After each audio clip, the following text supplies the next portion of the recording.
It's models and a lot of these girls who work in the, The lawsuit didn't just accuse Howard Stern. It dragged his private world into the spotlight in a way no broadcast ever has. A former assistant has come forward, claiming that behind the scenes, the environment inside Stern's household wasn't just demanding, it was hostile. And that's what makes this different. Because this isn't about something said on air.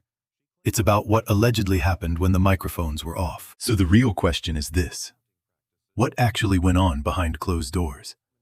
And why is it only coming out now? At the center of this entire situation is a lawsuit filed by a former assistant who claims that working for Howard Stern and his wife, Beth Stern, involved more than just a heavy workload.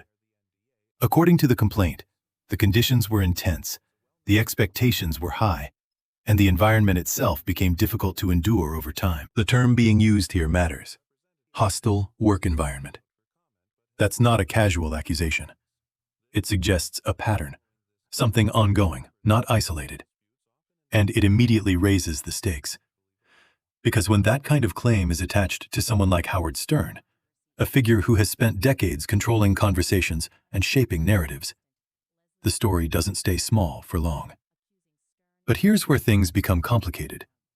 Howard Stern has responded, and he's not backing down. He has denied the allegations, pushing back against the version of events being presented. Which means now, there are two completely different narratives unfolding at the same time. On one side, an assistant claiming emotional strain, pressure, and an environment that crossed the line. On the other, Stern rejecting those claims entirely. And that's exactly why this situation is gaining attention. Because it's not just about what happened, it's about who people believe. And that's where the drama really starts to build. At first glance, the story seems straightforward.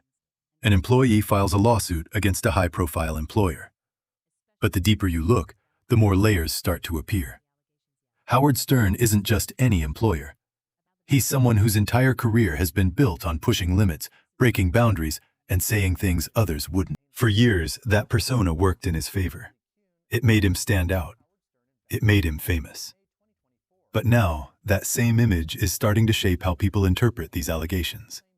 Because some are asking a simple question. If that's who he is in public, what is he like in private? But that assumption, whether fair or not, is exactly where things get messy. Because a public persona doesn't automatically translate into private behavior. And yet, in situations like this, people often connect the two. That's the first layer of this drama. What people think they know. But then comes the second layer. The details in the lawsuit itself. The assistant isn't just describing a busy job. She's describing an environment that, in her view, became emotionally overwhelming. Long hours, high expectations, pressure that didn't ease. And when those elements are framed as part of a hostile environment, it shifts the conversation from workplace stress to something more serious. Because now, it's not just about difficulty, it's about impact. But then, something else adds to the complexity. Beth Stern is also named in the lawsuit, and that detail changes everything. Because it suggests that, from the assistant's perspective, this wasn't about one person's behavior. It was about a dynamic, a system, an environment shaped by more than one individual. And that's where the third layer begins. Because once a situation feels systemic, it becomes harder to dismiss as a misunderstanding. It becomes something that demands closer attention. But even then, there's still a major gap. Because right now, everything we're seeing comes from two opposing positions: the claim and the denial. There's no final judgment, no confirmed outcome. And that uncertainty is what keeps the story alive. Because people don't just react to facts. They react to tension, to unanswered questions, to the feeling that there's more beneath the surface. And in this case, there clearly is. Howard Stern has spent decades in control of his narrative. But this time, the narrative isn't his to control. It's unfolding publicly, shaped by legal claims, media coverage, and audience reaction all at once. And that shift alone is enough to make this story stand out.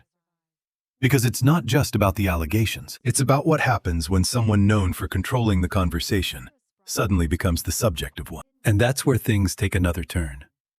Because this isn't happening in a vacuum. Workplace culture, especially in high-pressure environments, is already a sensitive topic. Expectations, boundaries, emotional strain. These are issues people are paying closer attention to than ever before. Which means this case doesn't just exist on its own.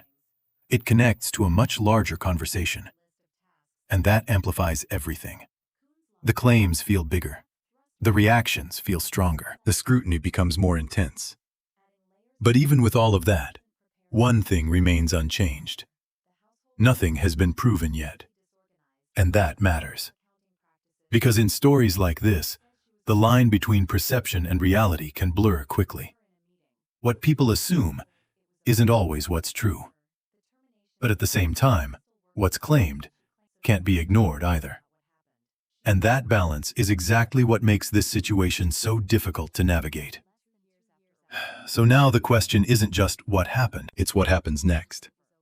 Because depending on how this unfolds, the impact could go far beyond this single case.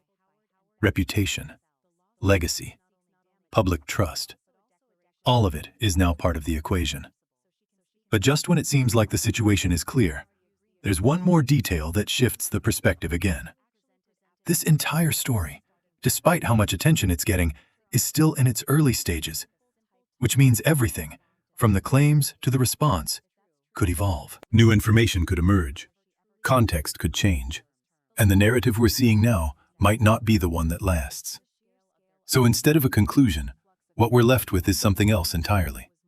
A situation that's still developing, a conflict that hasn't been resolved, and a question that still doesn't have a clear answer.